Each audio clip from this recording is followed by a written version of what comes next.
마무리 1시간 더 하고 자료는 많이 남는데 이것은 꼭 읽어보셔야 됩니다. 가셔서 이걸 다 하려면 또 뭐 한 서너 시간을 또 해야 되니까 그렇게 할 수 없으니, 자, 내일은 그냥 정상적으로 계시록 집회로 이어갈 거예요. 자, 이제 자료로 바로 읽어 나갑니다. 창세기 2장에서는 첫 아담을 심판이 지나간 그 땅의 진흙으로 지어서 그 코에 생기를 불어넣어서 산혼이 되게 하셨고, 그를 깊이 잠들게 한 후에 그 옆구리에서 갈빗대를 꺼내고 살로 대신 채우고 그 갈빗대로 여자를 지어 아담에게 중매하셨다고 기록했으나, 이런 기록은 셈족에게 대대로 구전으로 전해오는 은어요 통상적인 관용어입니다. 이 말씀의 실현은 누가복음 24장에 보면은 구속을 이루신 주님이 부활의 날 저녁에 제자들이 유대인들의 박해를 두려워해서 문을 닫고 떨고 있는데, 그 영이 되신 주님께서 다른 모양으로 제자들에게 오셨어요. 그런데 제자들은 그건 이제 유령이 왔는가 이렇게 오해를 했어요. 그런데 주님께서는 나는 뼈가 있고 살이 있다.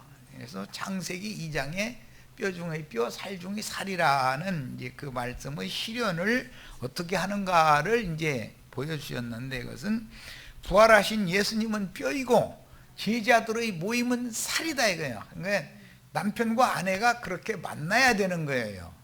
그 얘기를 창세기에는 예표상으로 그렇게 기록을 해놓은 것이지, 이제 아담이 깊이 잠들었던 것은 예수님이 십자가에서 죽임당했다 이제 그런 것을 상징한 거고, 잠에서 깼다는 건 부활했다. 그 다음에 그 옆구리에서 뭐 갈빗대를 꺼냈다 그랬는데, 십자가에서 죽으신 예수를 로마 군병이 창으로 찔렀더니 피와 물이 나왔다. 그 피와 물의 재료로, 갈빗대가 재료로 여자를 만드는 것처럼 피와 물의 재료로 교회를 창설했다. 에덴 동산을 창설한 것처럼 그런 비유를 실현한 거다라는 거예요. 자, 사실은 아담의 부모로부터 당세에 육신의 몸은 당시에 그렇게 태어났죠. 태어났으며 셈족의 관용어로는 모태의 부친의 씨를 잉태하는 모습을 이렇게 비유하는 것이고, 흙을 이겨서 사람의 형태를 지으시고 코에 생기를 불어넣었다, 이것은 어머니의 태에 하나님의 아들 예수가 잉태됐다 이거예요. 그리고 달수가 차서 해산되는 그것에 대한 표상으로 첫 아담은 모실자에 대한 표상이었기 때문에 그렇게 기록을 한 거예요. 그런데 셈족들은 창세기만 읽어도 다 알아, 이게 뭔 소린지를. 그런데 나도간 형제한테 이런 가르침을 안 받으면은 우리 지체들은 몰라. 셈족이 아니니까. 셈족의 관용구를 이해를 못하는 거죠. 모실자의 실상인 아담의 그게 실상인 거죠. 예수님이 세상에 보냄을 받을 때는 성령으로, 성령은 시죠. 성령의 말씀은 성령의 증거를 믿은 마리아의 영혼 속에, 영적인 이제 이것은 말하자면 그런 말이에요. 영혼 속에 아들을 잉태하고 잘 길러서 뱃속에서 길러서 해산하는 것에 대한 설명이에요. 그래서 예수님이 동정처녀 마리아에게 잉태되어지고 출산되는 것에 대한 창세기는 그림자다 이 말이에요. 자, 이제 이런 것을 잘 생각하셔야 돼. 그냥 성경을 이해하는데 그렇게 포괄적으로 성경이 말하는 의도를 깨달아야 되고, 예수 그리스도에 대하여 말하는 것이니까 예수님이 어떻게 세상에 왔는가를 지금 설명하는 모형이잖아 그게. 자, 그래서 셈족은 자신이 티끌로 뭉쳐서 지음을 받았고 육의 몸이 그랬다는 거예요. 조물주께서 생기의 호흡을 주셨다라는 것은 그 종 선지자를 통해서 대언의 말씀을 전하게 하심으로 그 말씀이 심령과 연합이 됐다 이런 말이에요. 심령에 그 말씀이 믿어졌다. 그런 것에 대한 상징이었어요. 그리고 육의 생명이라는 것은 육신의 생명, 아담의 생명은 930년으로 끝이잖아요. 육체의 생명. 그러나 부활하신 주님께서 지지자들에게 숨을 내쉬며 가라사대 성령을 받으라 하셨던 그 숨은 다함이 없는 거예요. 죽음이 없는 호흡이다. 그 다음에 육의 몸은 흙으로 돌아가고 첫 장막이 무너지면 영혼은 조물주께로 돌아간다고 믿는 것이 셈족의 일반적인 관용어예요. 그래서 성경에 보면 구약 성경에는 기운이 지나가여 죽어가지고 그 열조에게로 돌아갔다 이렇게 기록을 해요. 다. 그래서 셈족은 남편이 먼저 죽으면 아내가 몇 년을 더 살아도 남편에게로 돌아간다고 믿는 거예요. 이 생에서 결혼을 해서 산 그 남편이 지겨우니까 난 남편한테 안 갈 거야 그럴 거 아니에요, 세상에서는. 그러나 영적으로는 다 그리스도께로부터 생명을 받아서 난 자들은 그리스도께로 돌아가야만 정상적인 거다 그런 말이에요. 그래서 셈족은 반드시 부부를 합장을 해요. 그것은 그들이 믿음이 그렇기 때문에 그래요. 아내는 남편에게 하나님이 짝지어준 배필이기 때문에 남편이 가는 곳에는 사후에도 따라가야 되는 거예요. 그게 셈족의 믿음이에요.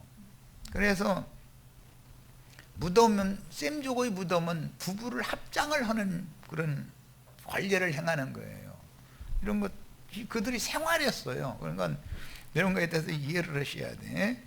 그 이제 창세기에 보면 아브라함이 사라가 먼저 들어간 그곳에 아브라함도 들어가죠. 그 다음에 이삭이 들어간 곳에 리브가도 들어가고, 야곱이 들어간 곳에 레아도 들어가고, 이렇게 같이 들어가는 거예요. 합장을 해주는 거죠. 그것이 셈족의 일반적인 생활 관습이었고 그들의 문화이고 그들의 신앙이에요. 그게 이런 개념을, 그들의 생활, 그들의 이 말하는 개념을 알아야 모든 영으로 거듭난 성도들은, 성령으로 말미암아 거듭난 영을 가진 성도들은 사후에 성령이신 그리스도께로 돌아가는 것이 가장 우리의 완전한 처소로 돌아가는 거단 말이에요. 안식처로 들어가는 거예요. 이게 셈족의 믿음이었었어요. 우리도 이런 이치를 알고 그렇게 믿으셔야 돼. 자, 욥기 1장 20절에 욥이 일어나 겉옷을 찢고 머리털을 밀고 땅에 엎드려 예배하며 이르되 내가 모태에서 알몸으로 나왔사온즉. 그런데 모태에서 나왔는데 욥기 10장 어제 나눈 말씀에 보면 진흙으로 자기 몸을 빚었다고 이렇게 돼 있잖아요. 그리고 코에 생기를 불어넣어줬던 아담에게 있었던 얘기 욥기에 그대로 나오잖아요. 그것은 셈족은 그렇게 언어를 알아듣는단 말이에요. 그 창세기 2장을 읽어도 욥기 10장에 나오는 말로 알아듣는 거예요. 셈족은 그들이 생활이고 그게 그들의 신앙이니까. 그런데 이상하게 기독교계 그 성경 많이 한다는 신학자들, 목사님, 신부님들은 창세기 2장 읽으면 엉뚱나게 애굽 문화로, 헬라 문화로 해석을 해버리니까 안 맞아 들어가는 거 이게. 그래서 이번에 특별 집회를 이렇게 하게 된 거예요. 진리를 밝혀야 되니까.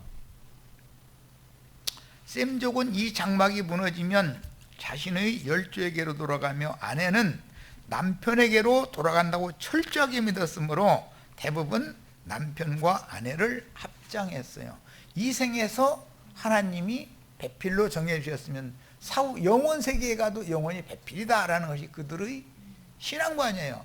이것은 영적으로 예수 그리스도의 배필된 교회는 사후에도 영원한 세계 영생이신 하나님 참남편 예수의 품에 돌아가야 된다라고 이걸 믿어야 되는 것이에요. 자, 주시니도 여호와시요 거두시니도 여호와시니 여호와 이름이 찬송을 받으실지니이다 하고 이 모든 일에 욥이 범죄하지 아니하고 하나님을 향하여 원망하지 아니하니라. 이런 행동은 경천사상, 이 셈족은 경천사상이 아주 근본사상이에요. 이 그들의 삶이었던 셈족이 준비되지 않은 고난을 당할 때 하나님께 회개하는 행동이었는데, 화려한 색상의 겉옷을 찢는 것은 불법한 행동을 다시는 하지 않겠다는 철두철미한 회개를 상징하는 것이다. 이 셈족은 갑작스러운 어떤 어려운 문제를 당하면 하나님께서 나의 죄를 사실하고 죄에 대해서 형벌하시는구나 이렇게 믿었다 이거예요. 그런데 뭐 세상에서도 뭔가 예기치 않은 어떤 일이 벌어지면 혹시 내가 뭐 죄진 건 없나 이렇게 사람이 그렇게 생각하게 돼 있죠.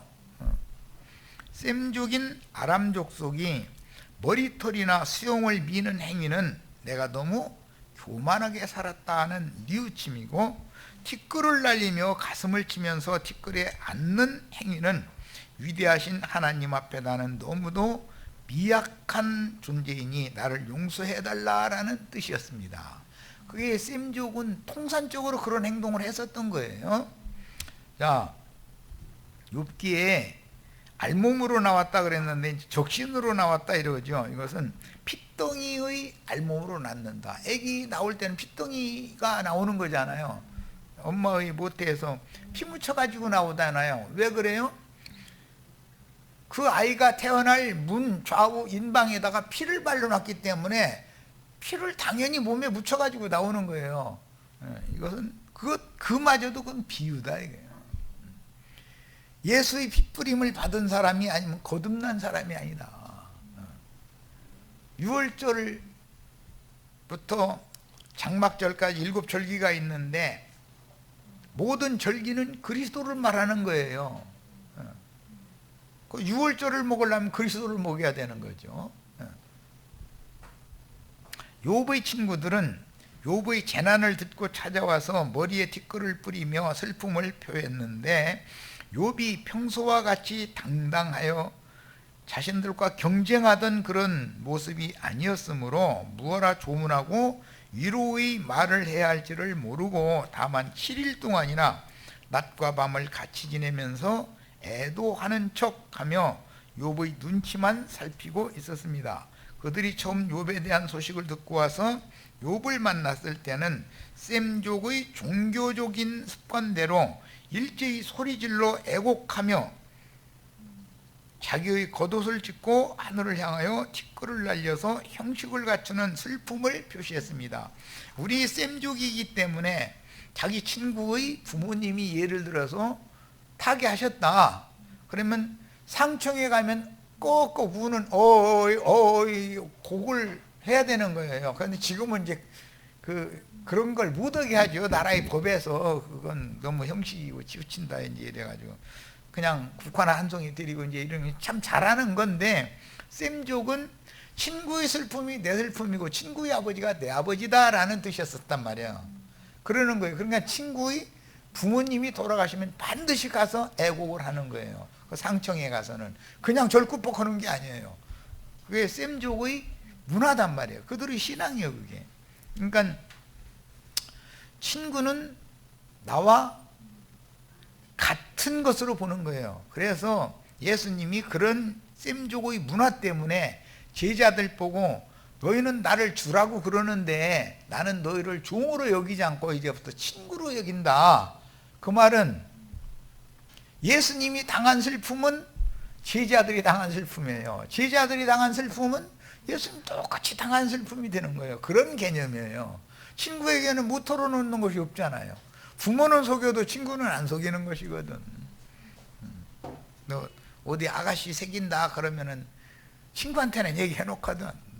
그러니까 그 친구를 부모는 잘 알고 있어야 돼. 내 아들, 딸이 누구를 제일 친하게 지내고 있는지 이걸 알아야 갑자기 뭐 아들이 안 들어왔다 딸이 안 들어왔다 하면 그 친구네 집에 전화하면 여기 있어요 딱 답변이 오게 돼 있거든. 그런데 부모가 그런 것도 물으면 그건 부모도 아니지. 자, 첫사람 아담에 대한 기록은 구속사를 말하려는 의도로 기록된 성경에서 흙에서 취하여 아래에서 난 사람이라는 뜻으로서, 아래에서 난 사람이라는 뜻은 여자가 난 자라는 뜻이었어요. 셈족은 흙에서 취함을 입었다 하면 여자가 났다, 즉 말하자면 부정 가운데 태어난 자다라는 그런 개념을 즉시로 알아들어요. 예. 첫 아담을 땅의 흙으로 지었다 그러면은 그 사람은 그 어머니의 모태로부터 피를 묻혀 가지고 적신으로 나온 자이고 부정한 자다 라고 그렇게 이해하고 받아들여 버리는 거예요. 셈족은 금방 알아들어요. 그런데 이상하게 그렇게 유명한 신학자들이나 교계의 유명한 목사들은 왜 그 말을 그렇게도 못 알아들어서 엉뚱해서 아담이 무슨 뭐 인류의 조상이다 뭐다 그런 소리하고 앉았는지 난 이유를 모르겠어. 흙에서 아담을 지어놨다라는 말은 여자가 났다는 뜻이에요. 셈족의 개념에서는 여자가 났다는 뜻은 그는 약한 티끌에 지나지 않는 자고 부정한 자고 죄인이다라는 개념인 거예요. 셈족은 그렇게 받아들여요. 근데 왜 그런 말을 그렇게 못 알아들어? 여자가 난 자 중에 가장 큰 자가 누구라고 그랬죠? 예, 요한이라 그랬어요. 그러나 그 요한보다 더 큰 이가 여기 있다 그랬어요. 그러니까 예수도 여자가 났죠. 마리아라고 하는 여자에게서 예수 그리스도라 하는 자가 그 메시아가 태어났다 이랬잖아요. 예수도 여자가 났어요. 그래서 그 어머니 보고 어머니라고 안 불러요. 여자요 이렇게 부르지. 왜? 그게 셈족의 어머니라는 개념이다 이거. 육신을 낳아준 어머니다라는 개념이다 이거요. 그런 성경의 언어법을, 셈족의 언어법을 알아야 돼. 만약에 우리 같은 사람의 개념으로 어머니 보고 우리 준호가 저 엄마 보고 여자요 그랬다가 나 듣는데 그랬다가 이놈의 자식이 이게 이 불상놈의 새끼가 어디서 이거 태어난 거예요 막 하고 난리 나죠. 그건 말도 안 되는 소리잖아요. 그런데 예수는 자기 엄마 보고 여자요만 해. 엄마라고는 않고 그 완전히 이방인의 관념으로 보면 불상놈이지 그게. 그런데 그게 셈족의 통산적인 언어다 이 말이야. 육신의 몸을 잉태하고 낳아준 분은 여자다 이거예요. 남자에게서 취한 배필을 여자라 그렇게 표현을 하기 때문에 그것은 셈족이 생각하고 있는 여자라는 개념과 세상 사람들이 생각하고 있는 여자라는 개념이 다른 거죠. 그러니까 먼저 예수는 두 번 난 것을 아셔야 돼. 마리아라고 하는 동정 처녀 여자가 육신의 몸을 낳죠. 그러나 사도행전 13장 33절에 보면 그건 이제 사도행전 13장 가서 봅니다. 사도행전 13장 33절에 보면 여자가 난 게 아니라 부활의 날은 누가 나요? 하나님이 직접 나요. 그래서 맏아들이 되었어요. 하나님의 아들로 낳는 거예요. 부활하시던 날에. 자, 30절부터 읽겠습니다. 30절부터 하나님이 죽은 자 가운데에서 어디 있다고 잊어먹었지? 30절이지. 그를 살리신지라. 죽은 자 가운데서 그를 살리셨다는 건 예수를 부활시켰다 이 말이죠. 갈릴리로부터 예루살렘에 함께 올라간 사람들에게, 이 갈릴리라는 말은 둥글다, 원, 그런 뜻이라는 거 아까 말씀드렸어요. 영원 세계로 데려갈 사람들을 갈릴리에서 자라가지고, 갈릴리 바다가 원 형식으로 돼 있거든요. 갈릴리 바다의 어부들을 지자로 삼아가지고 구속을 이룬 다음에는 내가 너희보다 먼저 갈릴리로 갈 거니까 너희 갈릴리로 와서 거기서 만나자. 그런 이유가 있는 거죠. 예수님이 어떤 말씀하실 때는 아무 생각 없이 하는 게 아니에요.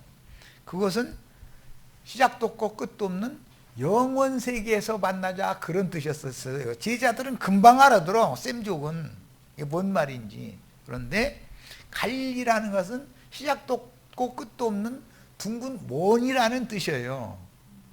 그래서 구속을 이룬다면 그것으로 제자들을 데려가시는 거예요. 우리가 영원하신 하나님께로부터 세상에 왔다가 세상에서 온전한 구원을 이룬다면 영원한 하나님의 세계로 다시 돌아가야죠.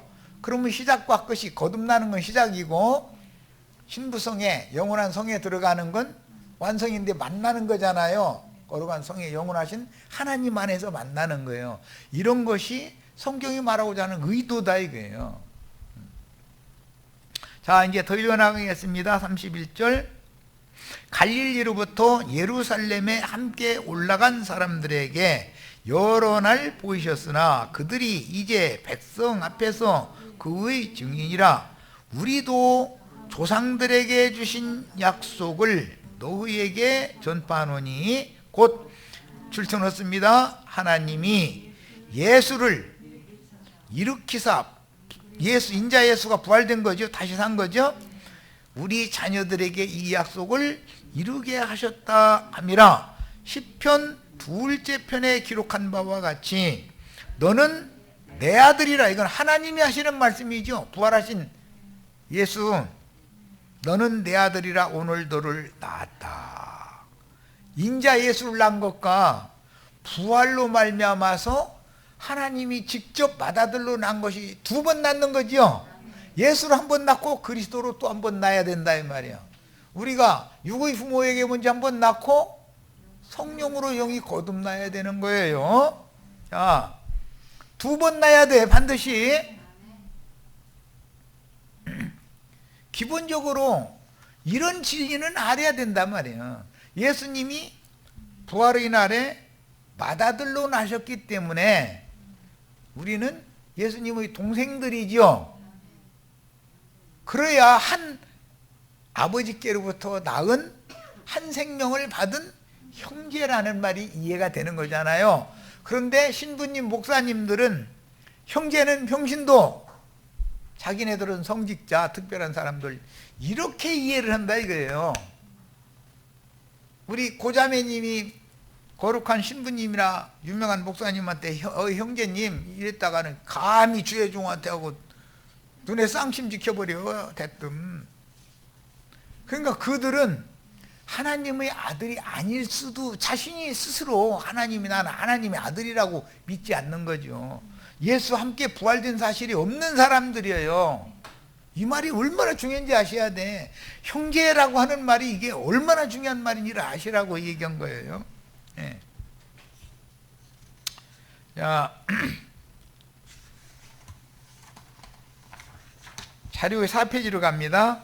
창세기 1장 26절에서 27절에 나오는 호로고스, 그 말씀이에요.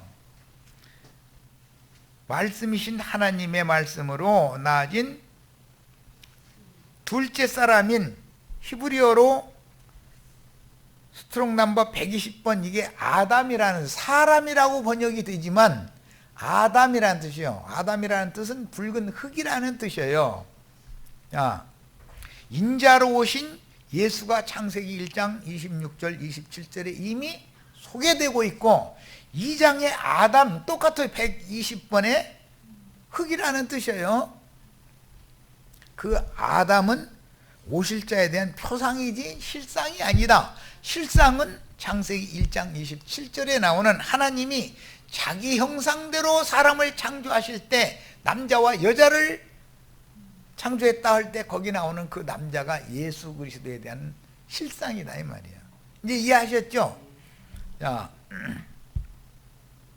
그래서 위로부터 나신 마지막 아담과 대조하는 말씀에 땅의 흙으로 지어서 잠시 땅에 살다가 땅의 흙으로 돌아가야 될 티끌인 질그릇이라는 뜻이 아래에서 난 첫사람 아담이라는 용어인 것이고, 창세기 1장 27절에 하나님이 자기 형상대로 만든 그 사람이라고, 똑같은 아담이라는 단어지만 단어가 같다고 해서 사람이 같은 게 아니다.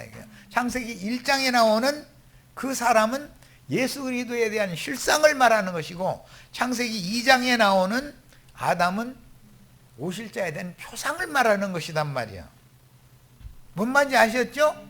창세기 1장의 남자의 배필인 여자는 거룩한 성 예루살렘을 말하는 것이지 세상 교회를 말하는 것이 아니에요. 아담의 배필, 첫 흙사람 아담의 배필은 세상 교회를 상징하는 거잖아요.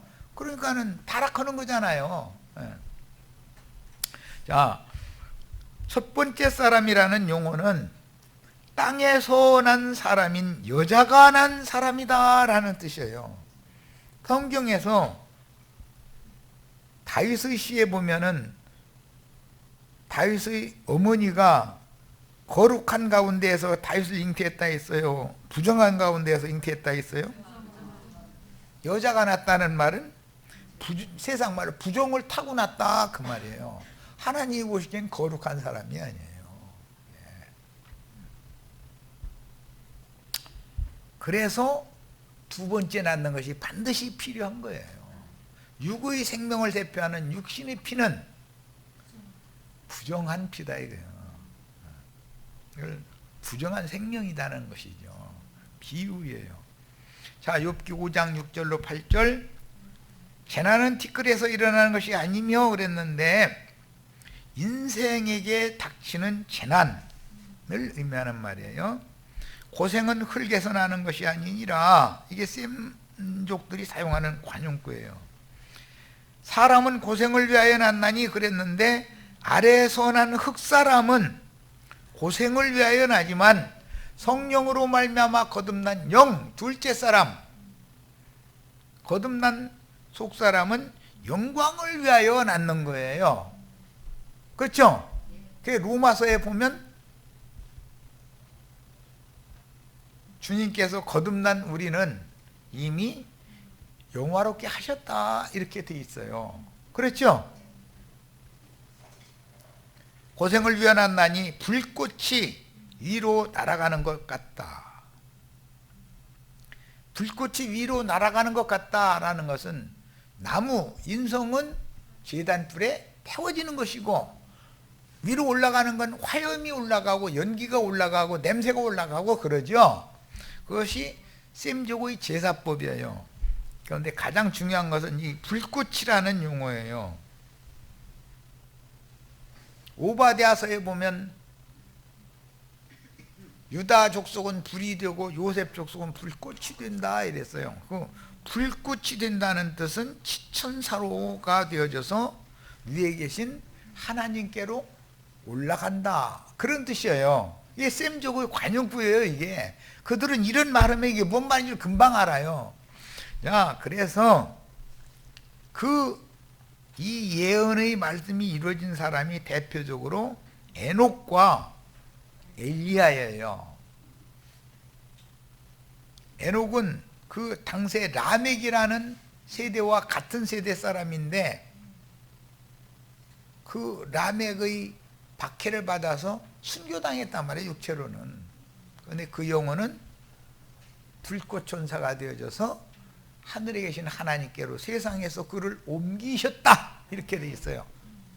무슨 말인지 아시겠죠? 그것은 순교를 당해가지고 육의 몸은 죽었지만 영은 하나님께로 올라갔다. 이렇게 셈족은 그 말을 그렇게 알아듣는 거예요. 그런데 오늘날 기독교인들이 에녹과 엘리야는 육신의 몸이 죽지도 않고 휴거됐다 이렇게 거짓말하고 있잖아요. 육신의 몸이 휴거되는 일이 있어요 없어요? 참 어리석은 말이죠.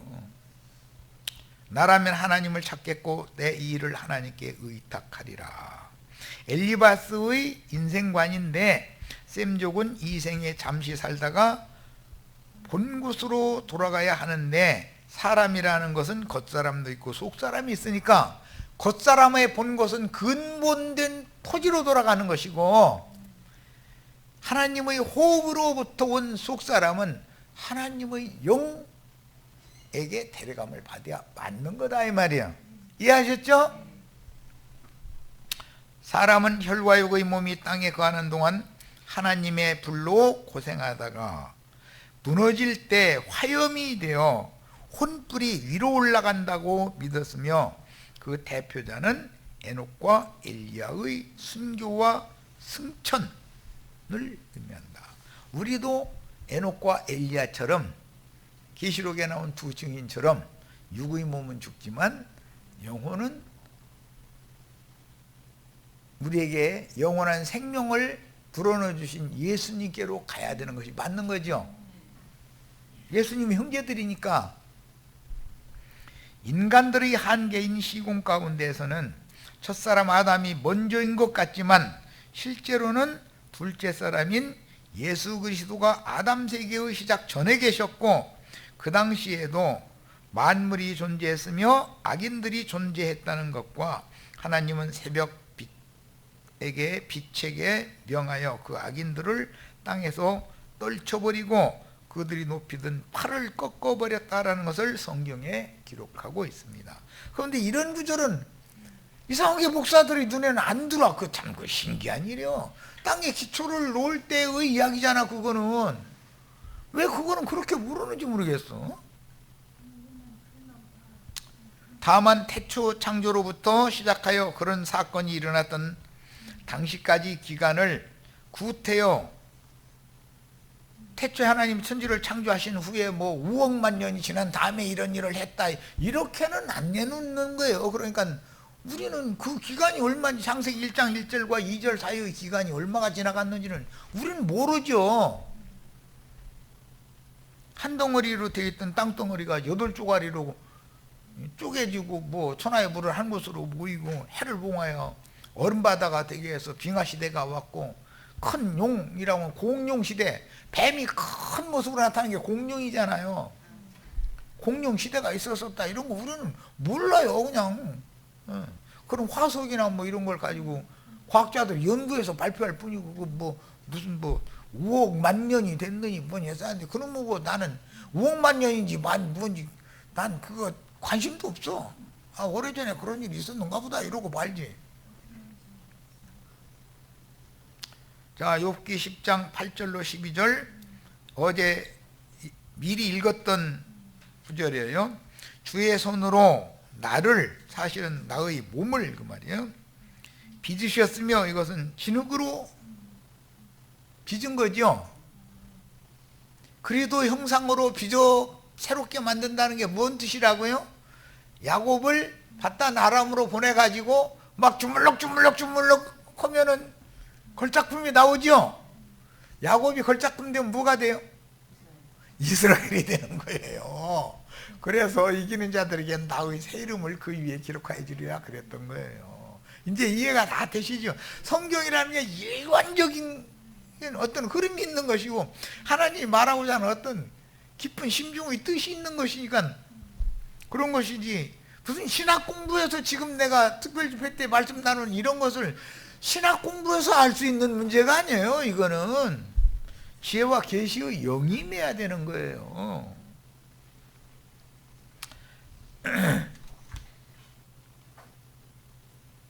자, 하나님의 생기로 속사람의 영혼을 길러서 지각을 가진 장성한 자로 만들었는데, 지었다는 말과 만들었다는 말과 창조했다는 말은 다르죠. 창조된 재료를 가지고 짓는 거예요. 진 것으로 완성이 아니에요. 많이 주물럭거리면 만들어져서 나와요. 마음에 안 들면 집어 던져서 다 부셔버리고, 결국은 걸작품이 나올 때까지 계속 주물러대는 거예요. 오늘 우리 형제 자매님들 주님 앞에 안수 많이 받으시기를 바라요. 또 이렇게 하면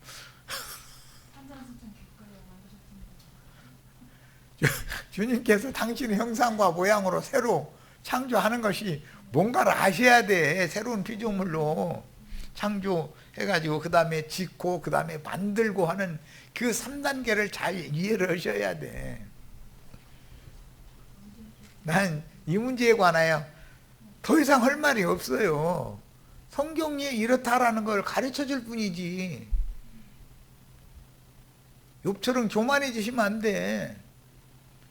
욥을 왜 그렇게 갑작스럽게 어마어마한 재난을 당하게 만들었겠어요? 욥이 그만큼 교만하고 깨지기가 쉽지 않은 사람이니까 섣불리 다뤄가지고는 이 사람을 하나님이 붙잡아서 종으로 쓸 수가 없으니까 그걸 종으로 만들어서 쓰고는 싶은데, 그러니까 그런 일을 보낸 거 아니에요. 그리고 나서는 너 왜 이렇게 말이 많어? 너 지금 귀신 붙어서 그래 이놈아. 귀신도 7 귀신 들어가서 너 보니까 제발 입 좀 다물어. 아무리 친구들이 와서 입 다물게 만들려고 해도 더 승해가지고 막 난리를 냈다니까. 나중에 하나님이 직접 나와가지고 야 너 그렇게 하는 건 많아? 그럼 내 앞에서 허리 동이고 나랑 한번 맞짱 한번 떠보자. 그러면 이제 욥은 하나님 문제 어려운 걸로 내세요. 내가 다 맞출 테니까. 예, 분명히 그러고 이제 있거든. 그런데 뭐 어려운 문제를 내는 게 아니고 너무 쉬운 문제 내는 거요. 내가 태초에 땅의 기초를 놓을 때 너 그때 어디 있었어? 부터 시작하니까 어려운 문제 같으면 술술술술 막 하나님 앞에서 설교했을 거 아니에요. 근데 입 딱 다물고 쥐소리도 못해. 다 듣고 나서는 내가 이제는 입이 있어도 말을 않겠습니다. 입 다물어 버린 거지 뭐. 쓸데없는 소리를 해가지고 이치를 가려우는 자가 누구겠습니까? 바로 나지. 그냥 땅에 기초를 올 때부터 시작해서 너 바닷물 다 뒷방으로 데워봤어? 땅이 티끌이 몇 섬인지 너 다 알아? 너 그거 계산해봤어? 땅덩어리가 가로축은 얼마고 세로축은 얼마고 이런 것도 너 계산 다 해봤어? 아니 그건 너무 쉬운 것 같은데 어려워 이게. 그런데도 완전히 꺾어지지 않으니까 하나님이 이어나가시는 말씀이 있어요. 야, 악어란 놈이 있지. 그놈이 덩어리에 막 가죽 두껍고 비늘이 있어가지고서 작살로 찔러도 안 들어가고 몽둥이로 후들겨 패도 건물이 어디서 날라왔나 이러고 앉았고, 악어가 아무리 강하고 그래도 나는 그놈 코 껴가지고서 졸졸 따라오게 만드는 재주가 있는데 너 내가 지금 뭔 얘기인지 알아들어? 그러니까 가만히 생각해 보니까 아니 지 얘기를 하신 거거든. 악어라는 말이 바다의 큰 물고기라고도 이게 번역이 되는 리오야탄 마귀를 말하는 것이거든. 왜? 내가 우직한 악어고 하마 얘기도 앞에 했어요. 타조 얘기도 했고 다 아는 얘기요. 그거 어려운 문제를 하는 게 아니고 얘들이 이거 이런데 내가 뭔 얘기인지 알겠어? 그러니까 정신이 번쩍 든 거예요. 내가 무지한 그런 짐승이었었구나라는 걸 다 깨닫는 거잖아요. 그러니까 복음의 제사장으로서 쓰시는 거잖아요. 알아들으니까. 아무리 얘기해도 못 알아들으면 어떻게 그에게 말씀을 맡겨서 보내겠어요. 이게 성경 이야기예요.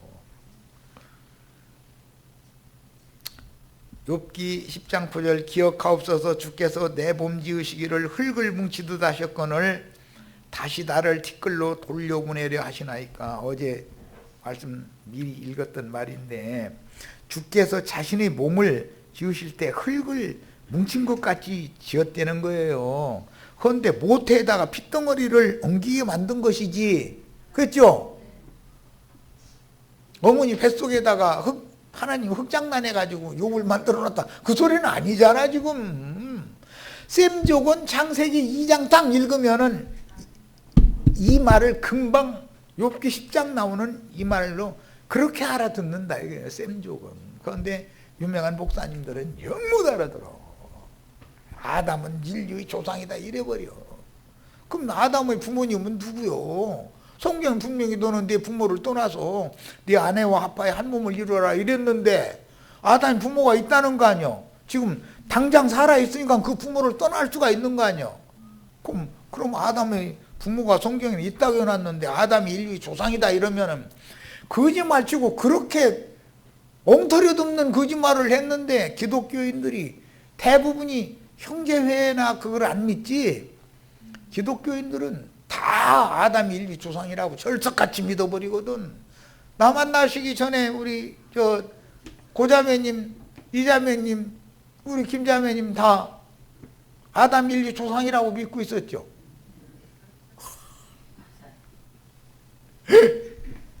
그러니 얼마나 우리가 큰 은혜를 지금 받고 있는지를 생각을 해보셔야 돼. 진리를 모르면 막 나가는 것이거든.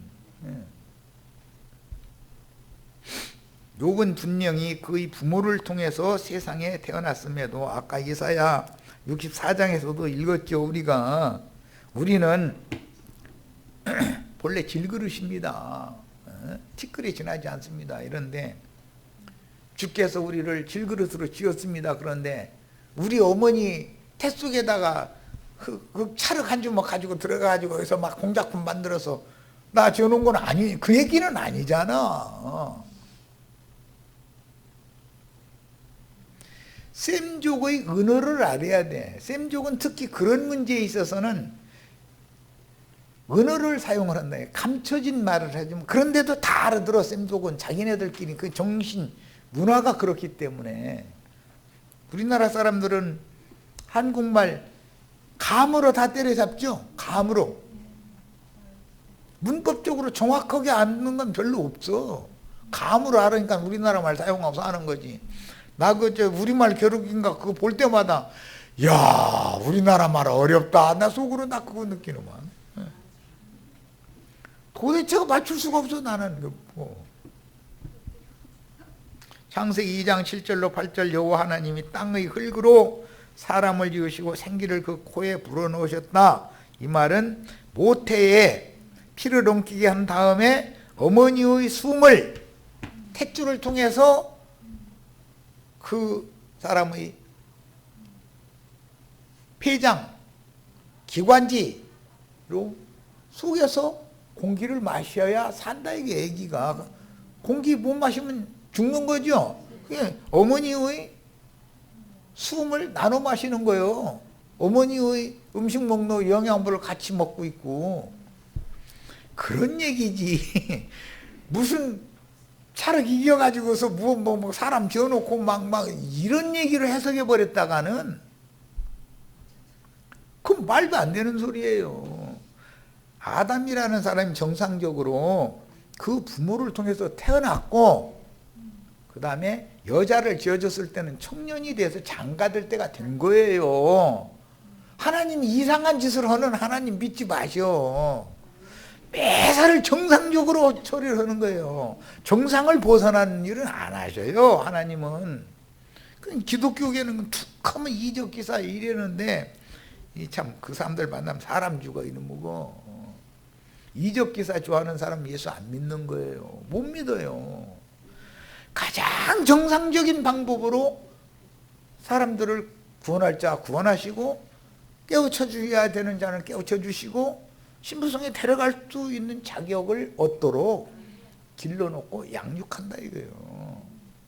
하나님같이 가장 정상적인 방법으로 하시는 분이 없어요. 인간들은 자기 생각에 따라서 이게 뒤틀리게 하고 좌로 치우치거나 우로 치우치거나 뭐 이런 짓을 하지만 하나님은 그런 법이 없어요. 딱 정로로만 행해요. 매사를. 그리고 여호와 하나님이 동방의 에덴에 동산을 창설하셨다 그랬는데 동방이라는 말은 해 뜨는 곳을 말하는 거예요. 빛이 있는 곳이에요. 아까 이미 설명했어요. 애굽 전역에는 어둠이 가득하지만 어디에는 빛이 있었다? 고센 땅에는, 이스라엘이 가고 있는 고센 땅에는 빛이 있었어요. 온 땅에 어둠이 가득했지만 예수님과 지지자들이 있는 곳에는 세상의 빛, 참빛이신 주님이 빛을 발하고 있었어요. 이런 것을 이해를 하셔야 돼. 자, 이 에덴이라는 말은 낙원이라는 의미인데 동산이라고 그랬고, 이 낙원의 동산은 표상이고 실제로는 교회를 상징하는 건데, 이 땅의 에덴이라고 하는 것은 세상 교회로 이루어진다 이 말이에요. 거기는 독사의 소굴이 되지요. 유대교의 예루살렘 성이라는 것이 독사의 소굴이 되어버렸잖아요. 거기에서 주님이 택하신 자들을 빼내가지고 베다니의 문둥이 시몬의 집에서 주님과 함께 잔치를 하는 거예요. 요즘에 우리 줌 집회 하는 거예요. 이게 천국 잔치하는 거예요. 난 그런 것을 생각하고 있기 때문에 오늘 저녁에 뭐 이제 귀신이란 뭐냐 이제 이런 얘기를 나보고 하라고 그러는데, 내가 그런 일에 자꾸 관여를 하면 줌 집회를 하는 의미 자체가 없어져 버리잖아요. 내가 가르치는 사명을 행할 때 가르치고 나서 나머지 모든 성도들이 다 참여해서 자기 깨달은 것을 조금씩이라도 내놔서 여러 음식을 같이 골고루 나눠 먹어라. 그 애찬 집회라고 그러는데 그렇게 하라는 뜻이에요. 그러니까 나는 중집회에 내가 주도적으로 나 혼자 설교하면 안 돼요. 나뿐 아니라 어떤 형제나 어떤 자매도 혼자 시간 다 차지해가지고 차고 앉아서 절대 설교하지 마세요.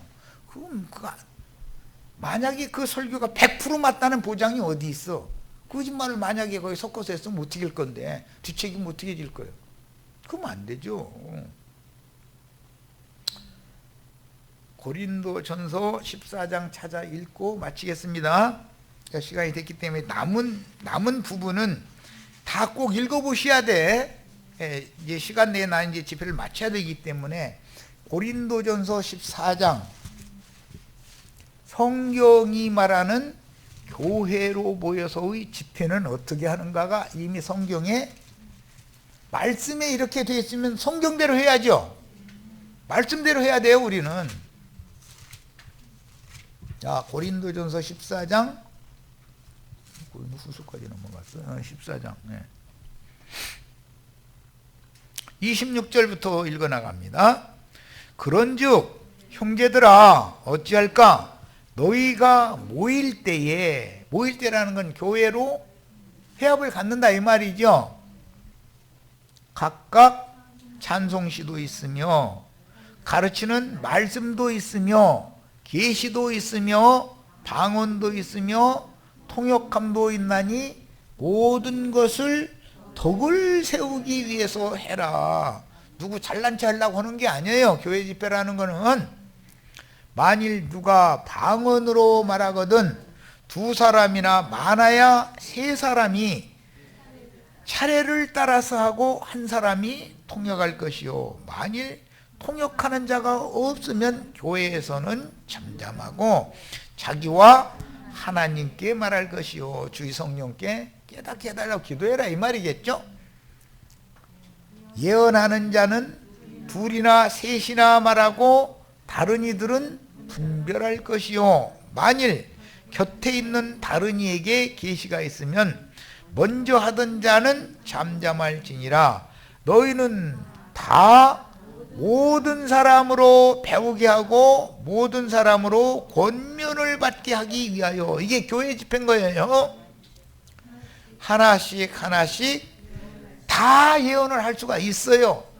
있는데 시간이 정해져 있으니까 둘이나 셋이 자서를 따라서 해라라고 질서를 잡으려고 이렇게 한 거예요. 그런데 나는 더 많은 분이 참여를 우선 해야 된다라고 자꾸 강조하는 것은, 때가 되면 둘이나, 오늘 집회는 둘이나 셋이 하셔 하는 날도 있겠죠. 그런데 둘이나 셋이 하세요 했다가는 내가 차고 들어서 다 뭐라고 하나 판친다고 그러나? 그렇게 할 우려가 나는 많다고 보기 때문에 지금은 시작이니까 그렇게를 않게 하는 거예요. 다 조금씩 내놔라 이거예요. 조금씩.